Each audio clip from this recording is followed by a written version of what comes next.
Hey there, my friend. My name is Christina Rafano from NursingSOS.com, and in this video today, we're walking through the pathophysiology of sepsis. I'm going to break it down for you in 7 simple steps so you can understand it and remember it for your exams. And of course, I have a free sepsis cheat sheet for you too, so be sure to stay till the end of the video and I will let you know where you can snag that. Now hit that subscribe button and click the notification bell, and let's dive in. I've broken down the process of sepsis into 7 steps for you to follow to make it a little easier for you. Now you won't see these steps in a textbook or anything. I just made them up for you to help make learning all of this easier. Pathophysiology can be a really difficult concept to learn about in nursing school, as you know, and I really think that having simple steps to follow, it just makes it way, way easier.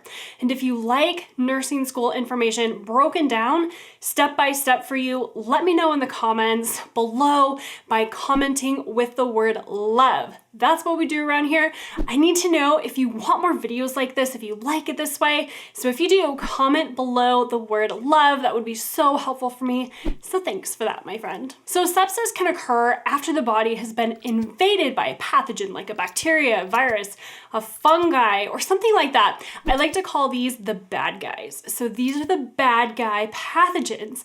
And when the bad guy pathogens enter the bloodstream, the body puts out an alert to the immune system to tell the immune system that it's been invaded by these pathogens. And this is step number 1 of sepsis, where the bad guy pathogens enter the blood and the body puts out an alert to the immune system that it's been invaded. And now step number 2, the immune system is going to go full force on these bad guy pathogens to try to get rid of them. So it's going to send the whole army of white blood cells to go and take care of them. Now these white blood cells have weapons called inflammatory mediators and cytokines, namely interleukins, tumor necrosis factor, interferons, and histamine. So the white blood cells will release these weapons into the blood, which leads to step number 3 of sepsis. These weapons, the white blood cells released, cause 3 things to happen. It triggers the blood vessels to dilate. This is called vasodilation. It triggers the small blood capillaries to actually kind of separate and leak out blood and fluid, which is called capillary leak, and it causes the blood to clot. Now this vasodilation and the capillary leak, it causes the blood pressure to drop and it causes swelling in the body because more fluid is now leaking into the tissues from all that capillary leak. So there is less blood going to the body's organs than it needs to be going to because that blood is now leaking out into the surrounding tissues instead. And because the blood is now clotting, remember that third thing that the white blood cell weapons do is cause the blood to clot, right? That blood can't get to the organs that it needs to get to, which of course decreases blood supply to those organs as well. So here's the biggest problem, and this is step number 4 of sepsis. The organs are not getting the blood that they need to function. And this is because of those inflammatory mediators. Remember, those weapons the white blood cells released, right? These inflammatory mediators, they cause that vasodilation, that capillary leak, and the blood clotting. So as sepsis continues, the organs aren't getting the blood that they need to function, and therefore the organs don't have the oxygen that they need. So the organs start to die and they start to fail. On top of all this, because the body is not getting that oxygen that it needs to function, metabolic acidosis can occur, which is step number 5 of sepsis. It's a complication, is metabolic acidosis. Now, metabolic acidosis, it means that the pH of the blood is too low now, meaning that it's acidic. So the blood is acidic. This can happen during sepsis because the organs aren't functioning like they should, and they can't get rid of all the carbon dioxide, the lactic acid, and the waste products that build up in the body over time.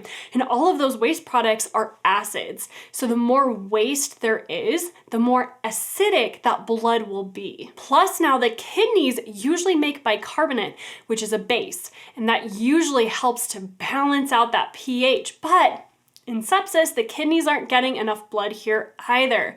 So they can't function well and make enough of that bicarbonate to help balance out that pH. So the blood becomes more and more acidic, and this can be really bad if it's not fixed. So the brain, the kidneys, the heart, the lungs, the liver, all the other organs, they're not getting enough blood to function because there is just so much of that vasodilation, that capillary leak, and that blood clotting, and the blood is now becoming more and more acidic, which can lead to metabolic acidosis. Now, step number 6 is septic shock, and this is one thing that nursing exams love to test you on specifically.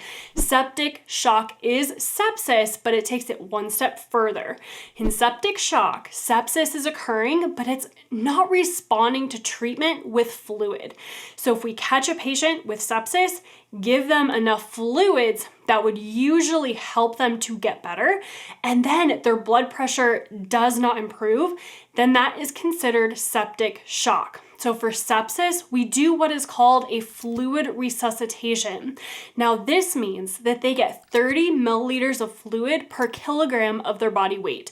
We want to try to get that blood pressure stable so they don't go into septic shock. So if they have sepsis and their blood pressure is not getting better with that fluid resuscitation and they need stronger medications to keep their blood pressure up, then they are considered to be in septic shock. Now, kind of the last stage of sepsis, and this is step number 7, is called multiple organ dysfunction syndrome, or MODS for short, MODS.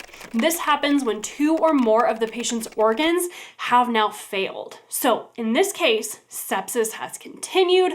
The organs haven't gotten the blood and the oxygen and the nutrients that they need to function. So they've stopped working. They're super unhappy and they've stopped working. So multiple organ dysfunction syndrome, or MODS, it happens when 2 or more of the patient's organs have stopped functioning. Now, I know that was a lot of information that I just threw at you, so let's walk through some NCLEX practice questions to really help it all come together for you and sink in. And be sure to print off that free sepsis cheat sheet that I have for you so that you can remember all of this information and these steps, whether you're at clinical or you're studying for your lecture class, or you're at skills lab, or anywhere. So I'll put the link to that in the description below this video for you to snag it. So let's dive into some practice questions for sepsis. Question number 1. A nurse is taking care of a patient with sepsis. The nurse understands that the primary reason for fluid resuscitation in early sepsis is to counteract which of the following pathophysiological effects? A, increased cardiac contractility leading to increased oxygen demand. B, peripheral vasoconstriction causing decreased tissue perfusion. C, widespread vasodilation and capillary leak resulting in relative hypovolemia.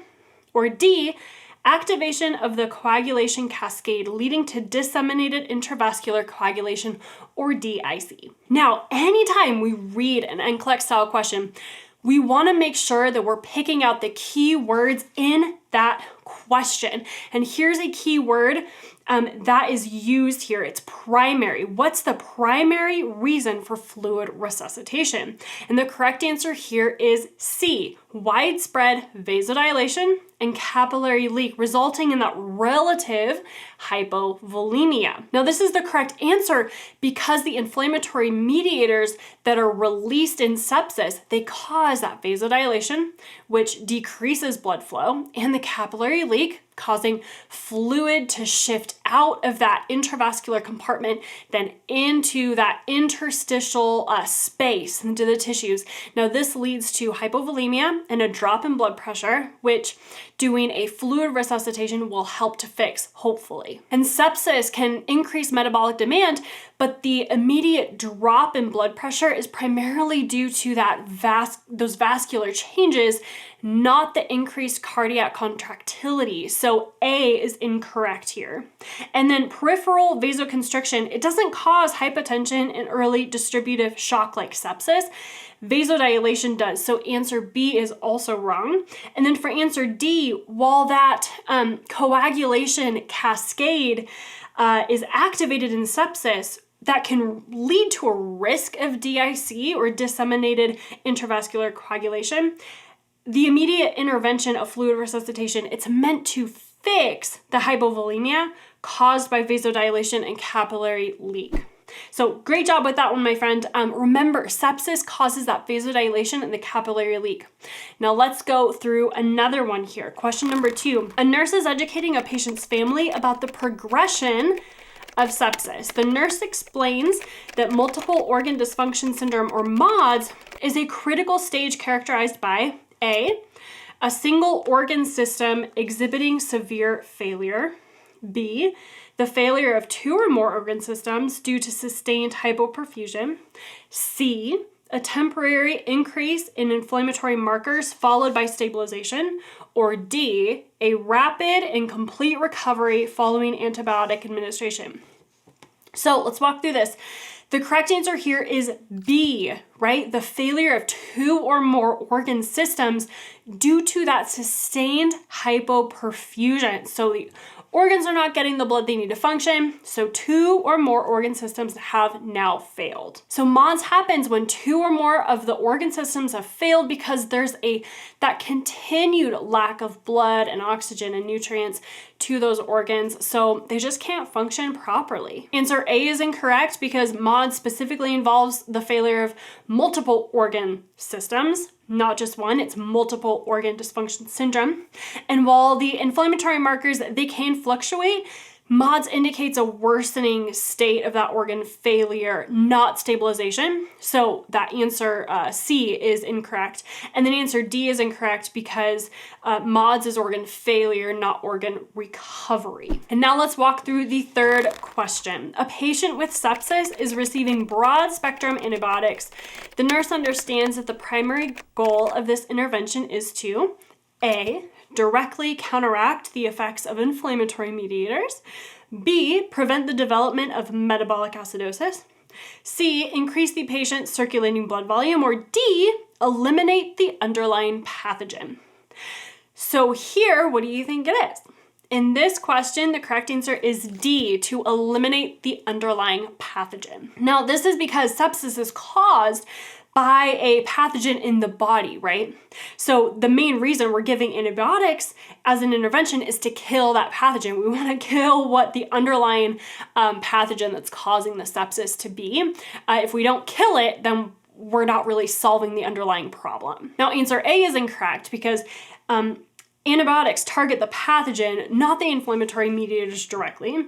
And then preventing metabolic acidosis, that's definitely a goal of overall sepsis management because it improves perfusion and it helps the organs to function.